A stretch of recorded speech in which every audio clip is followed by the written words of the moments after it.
Are you ready for some football? Silly question to ask since we're in week 13 of the high school football season, but it's one of the biggest weekends of the year. Of course, the District 11 6A football championship kicks off in just over 24 hours from now. To help us take a deep dive into the matchup between Freedom and Emmaus, we're bringing in our resident football guru, Doug Heater, a segment early here on a Thursday. Don't worry, play breakdowns coming up at the end of tonight's show. Doug's here early putting in some overtime. Doug, I want to start with this. These two teams met all the way back in week 2, a 13-6 Emmaus victory. How much stock do you put in that week 2 showdown in advance of the district finals? You know, it's interesting because I kind of think we're going to see another potentially low-scoring game, maybe not that much. But I think the fact that Emmaus continues to surprise with solid defense, I don't know if we're going to see 13-6 because I think Freedom and Emmaus offensively have gotten better. But I wouldn't be surprised to see 21-20, 14-13, something like that. These two teams, when they meet in the district tournament, historically play high-scoring games. They've met now in 5 out of the last 6 years in the district playoffs. All right, we're gonna take this segment by segment. We've highlighted 5 key aspects in Friday's matchup. We're going to go aspect by aspect, asking you who you think has the advantage Friday between Freedom and Emmaus. Let's start under center with the quarterbacks. Well, when you look at this, for example, obviously you're going to give a slight advantage just alone to Brian Taylor for the fact that he's got experience. But let's remember now that this is not a guy that had a full season last year. Now, both of these quarterbacks at times have looked tremendous.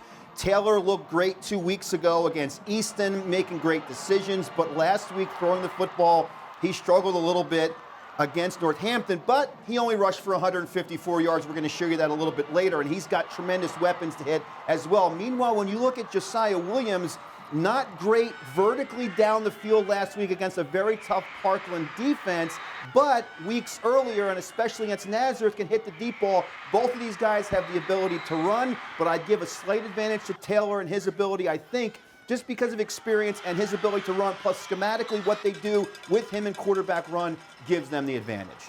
All right, interesting take there. You give a slight edge to Freedom under center, even though Williams has 17 touchdown passes this season to only 15 for Brian Taylor. Now let's talk about the guys that will look to protect the quarterbacks, the offensive line. Who's got the advantage Friday night? Well, before looking at Emmaus film really tight this week, I gave an immediate advantage to Freedom, and I still will slightly, but here's what I like about Emmaus. Emmaus is as physical and probably slides in there. I would put Parkland's line in there with Freedom's, but with Freedom, Braylon Moore is a guy that stands out to me. Him and Juan Feliciano, and on the other side, the right guard, Braden Curry, the center, Ryan Hoffman's had a good season, and Colin Lutz. I give them the advantage, and especially with Braylon Moore and what they do schematically with their gap run scheme. But if you look at Emmaus, this is a physical front. A guy that stands out is Dylan McHugh, a 3-year starter for Emmaus up front. I love their 2 guards, Mario Landino and Ben Mercado, especially Landino, who looks a lot bigger than 6'3".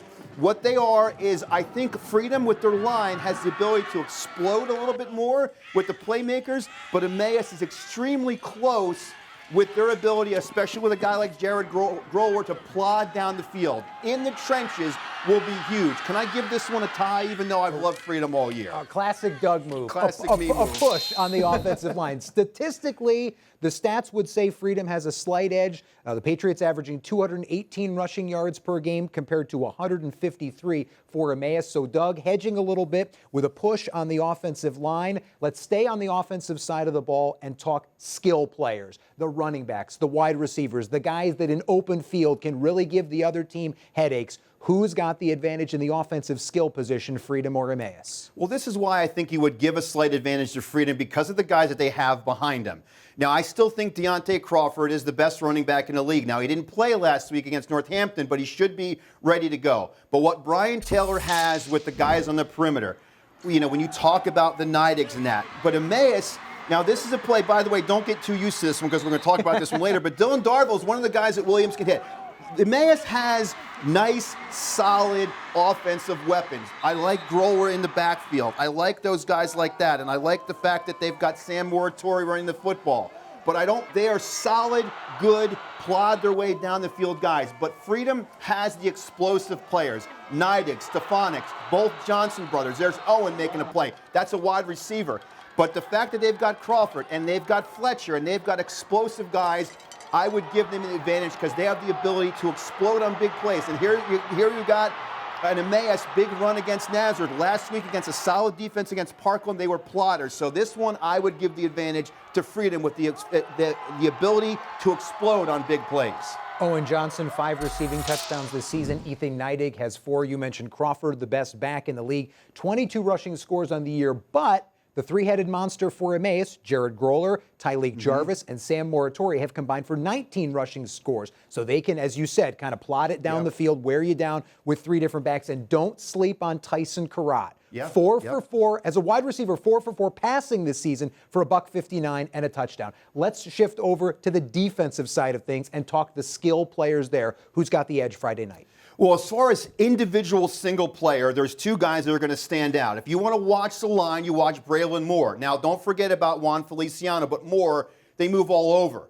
But I think Jared Groller for Emmaus has the ability to have an impact on this game. I think he has the biggest impact on this game for Emmaus. Groller's ability to blitz from the linebacker position. Again, both of these coaches are defensive guys, Harold Fairclough and Jason Roeder. What they do schematically with their defense is fun to watch. They'll line Groller up as an inside defensive tackle who he'll shoot A-gap and make plays. But can Emmaus block the likes of Feliciano and Braylon Moore? Let's not forget about what Emmaus or what Freedom has defensively in that second level. Kyle Johnson, Owen Johnson. They've got solid guys on the perimeter in Jalen Fletcher. But Groller, Dave Yopes, another guy that's had a big game. Those guys are very active. Moratori, Robinson, Delgado, those guys in the secondary.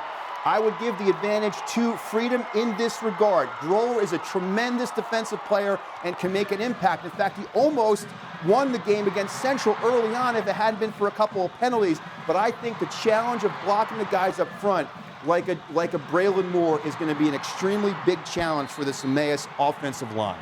Moore has been an absolute monster this season. 6 sacks on the year, 4 or more tackles in 8 of 12 games this year. But I just want to give you the numbers for Jared Groller. 86 tackles this year, 28 tackles for a loss, 9 sacks, and a fumble recovery. Those are definitely 2 guys to watch Friday. Well, I want to add more on Groller. What's challenging about him is that they'll line him up as a backer coming on delayed blitz, or they'll line him in the gap and they'll put him at center, so you've got to either double or let him go, or you're going to try to step over, and that's where it becomes very challenging with him. He's extremely active, and he is a lot of fun to watch defensively. Guy that plays with his hair on fire in a game. One final aspect I've got to ask you about Friday night. We're going to go to the sidelines now for the head coaches. Who's got the advantage? Emmaus' Harold Fairclough or Freedom's Jason Roeder? Where's the fence? Flop right up on the fence. Come on now. I got to pick one of these guys? All right, they're both tremendous coaches. I am going to stay right on the fence because what they do with what they have and what they've continued to do has what's been most impressive. Let's remember back in the beginning of the season, I thought one of these 2 teams could potentially win a district championship because of their coach. Harold does a great job continuously breeding physicality and talent with that Emmaus group, and so does Jason Roeder. What I like about them is what they do defensively. When you watch some of the teams in the league, it's a very basic defense. These guys are creative. Let's remember with Harold, now he's got a quarterback that he found out, week 1, that was going to play in Josiah Williams, and they're solid. When you look at Jason Groeder, Brian Taylor only played a little bit last year before having to sit out.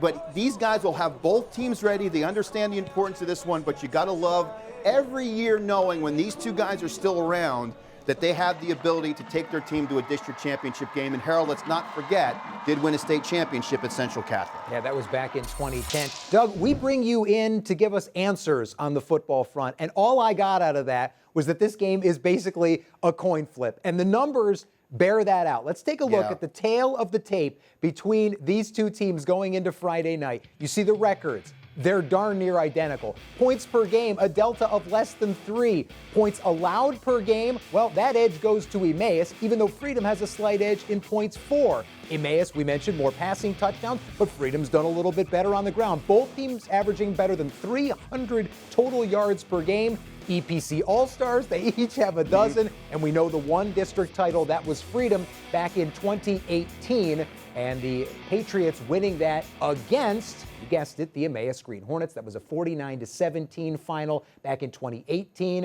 I think the consensus, we agree, this will certainly be a much closer affair here in 2021. Still more to come on the football preview front. We're going to step aside, take a quick break. Doug will come back with his weekly play breakdowns right after this.